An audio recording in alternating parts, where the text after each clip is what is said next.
Kisla, our friends that work for us, there are a few faces that I see. There's my sister. And where's Sherry? Put that phone down. There's a few people that decided to work on our behalf. They're here. They're in the crowd. I see a few of you that put today's rally together. We have become very good friends with the people that have helped us organize today. I want to thank you from the bottom of our hearts, putting everything together and doing a lot of work that we're not allowed to do from a fish farm. There's a couple of them. And they're collecting money for the occupation, if you didn't know. And I appreciate all your help. And so these are my sisters. These are some of my sisters I've called to come and stand with me because I've been speaking on behalf of the occupation for 70 days. And it wasn't shortly after our occupation that my aunt here, Satsakwas, went and put a tent up at Premier Horgan's office and started her own occupation.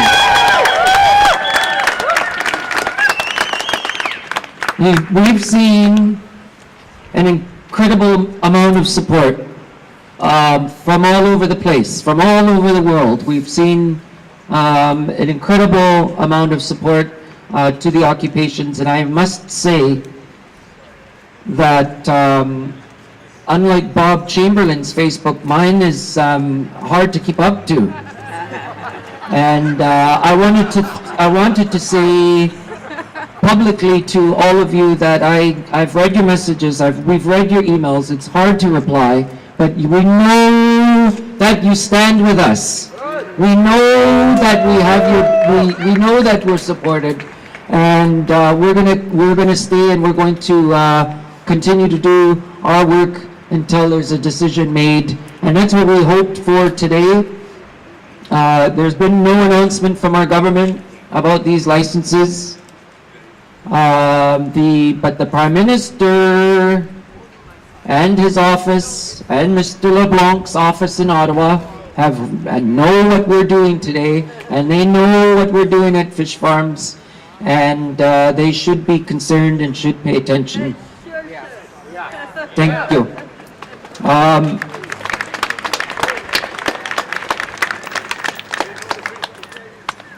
I have a message from Midsummer Island. I want to share. My sisters and her grandmother are here. My sister has a daughter, a young daughter named Melina, who showed up I think 4 days after day two, thank you. Seemed like 4 days. We went out to Swanson Island, and my sister Melina, my sister Carla's daughter Melina came and joined us. And so she sends a message from Midsummer Island today after 68 days. She told the Premier in our big house that she spent Thanksgiving alone there, at Midsummer at the occupation there, and that she would be staying there. She doesn't want to, but she would spend Christmas there as well.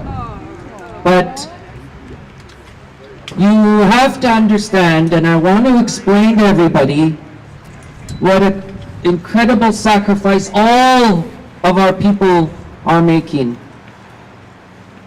We are making.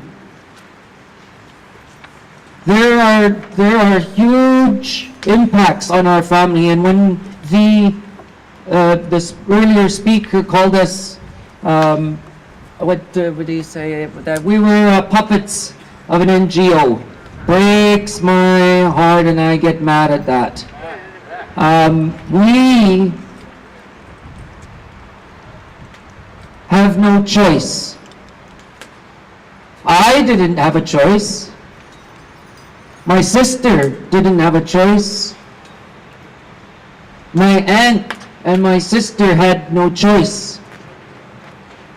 Our families that support us, that are standing behind us and are part of the circle, had no choice. We have to do this. And I keep telling everybody that I'm talking to, all of our politicians and all of the media, is that we actually don't exist. And that includes the people that have moved here to this coast.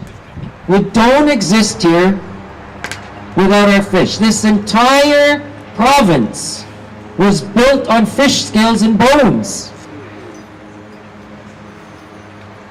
We actually don't make any sense here, and we don't have a choice. We have to actually do something this time. But I want to put a challenge to everybody. There was a challenge earlier, and I want to reiterate it. We actually have to expand out, because we mentioned the letters and we mentioned Twitter and Facebook and those things, because we are being followed, we're watched, and everybody likes the button, everybody presses share, but you can't preach to the converted. We're going to actually have to go and talk to some people. We're going to have to maybe bang on some doors and make those arguments. It's always the same people that come to these events. It's the same people that belong to those groups on Facebook and have those meetings and have those rallies. But what we're actually going to have to do is go and pick a fight like what we're doing. And we're going to have to face that opposition, and we're actually going to have to say, well, actually, no, it's not about jobs, you bonehead. It's about our livelihood. It's about our way of life. It's about British Columbia. It's about what feeds the forest and the air we breathe, and our bears and our whales that we're now putting 200 meters around. And I questioned Dominic LeBlanc. I said, what are we going to do? We're going to give our whales 200 meters so they can starve? The whales only eat Chinook salmon. That's it. And if we don't actually look after the Chinook salmon, the protection measures we just put in place there doesn't really do anything for them. So it's a nice move, and then some of those things need to be seriously looked at, and that's what part of my message today. The other message there's my friend. The other message that I wanted to say is that this morning I read the annual report for Marine Harvest and how much money they're making. Somebody in Ottawa has some explaining to do. So it has some explaining to do here. Because who's profiting? Who sold this coast? That's what I want to know. And who's allowing it to happen? Who's allowing to continue to make it happen? It needs to really be looked at, and we're going to demand a lot better from Minister LeBlanc, or step down.